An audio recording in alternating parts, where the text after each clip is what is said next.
Greetings and good health. I am Dr. Jerica Sarko, a pediatric and family wellness chiropractor.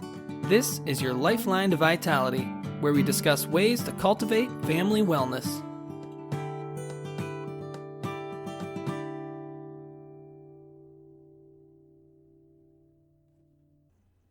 Good day and great health. Welcome back to another edition of your Lifeline to Vitality. Today on the podcast, chiropractic is 98% BS. Joe Rogan is a comedian, UFC commentator, and podcaster. He is most known for his podcast, The Joe Rogan Experience, which has over 190 million downloads each month. From my understanding, Joe Rogan concluded that chiropractic is BS because he had a terrible encounter with a chiropractor.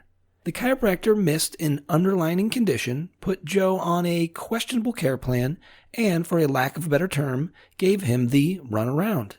While Joe Rogan's experience is subjective, we can't ignore his undeniable objective influence. Is chiropractic BS? No. Can chiropractors be BSers? Of course. Now, I wouldn't say 98% of chiropractors are BSers, but I do think the percentage is somewhere between 0 and 100. Are all attorneys ambulance chasers? Are all police officers pigs? Are all politicians corrupt? Well, maybe this last one isn't the best example. A rotten apple can spoil the whole bunch, as the old saying goes. No profession is rot resistant. Regarding the BS in chiropractic, chiropractors are chiropractic's worst enemy. Why? From my observation, not all chiropractors are ethical and follow general standards of care within their scope. This creates confusion in the eyes of the public and other healthcare professionals who already have a misconceived notion of chiropractic. I don't want to get into the details about the variables of different adjusting techniques or protocols within chiropractic. There can be many roads that reach the same destination. I want to touch on the constants. Chiropractors can take different roads, but need to make sure they are striving for the same location.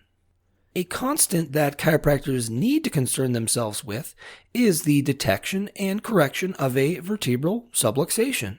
A vertebral subluxation locks the spine in a misaligned position. This lock will perpetuate spine imbalance and nerve system tension. This tension will lead to abnormal sensitivity, perception, and behavior of the nerve system. Function and structure are disrupted. Health then can't express its greatest potential. This is critical and needs to be at the epicenter of chiropractic philosophy, science, and art. The analysis and adjustment of a vertebral subluxation involves using scientific, objective tools to analyze the functionality of the spine. Instrumentation and imaging should be routine procedures used to determine the biomechanical position of the vertebrae and the neural integrity of the nerve system. If objective tools are not at the foundation of subluxation analysis, you are not practicing within the scope of chiropractic. Everyone with a subluxation can be adjusted. Not everyone with a subluxation should be adjusted, or should only be adjusted. There are some situations where it is best not to adjust or refer out to other healthcare professionals because other concurrent problems are present and need to be addressed. Not only is it critical to practice within the guidelines and scope of chiropractic, but it's also important to practice ethically as well. You need to be truthful, fair, and honest with your patients about what chiropractic is and is not, how you can help them, and how you cannot. Being ethical directs your principles when caring for patients. The more ethical you are, the less likely you will practice BS. We should call out those in the profession who aren't ethical, don't practice within the scope of chiropractic, and don't follow the standards of care. But you shouldn't throw the baby out with the bathwater. Chiropractic benefits your health 100% of the time, if practiced with a high degree of skill by a competent chiropractor. As chiropractors, what are we to do when chiropractic is presented in a bad light, especially from people or organizations that have a lot of power and persuasion? Do we point our fingers outwardly, try and pass the blame on other professions that produce their fair share of BS? Or do we pause, take stock of the criticism, and find ways to improve our image and, more importantly, our professional care?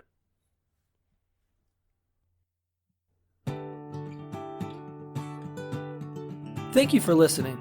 For even more information on how chiropractic can benefit you and your family, please check out my website, ohiospecific.com. That's ohiospecific.com. Until next time, remember to keep your head cool, feet warm, and your mind busy.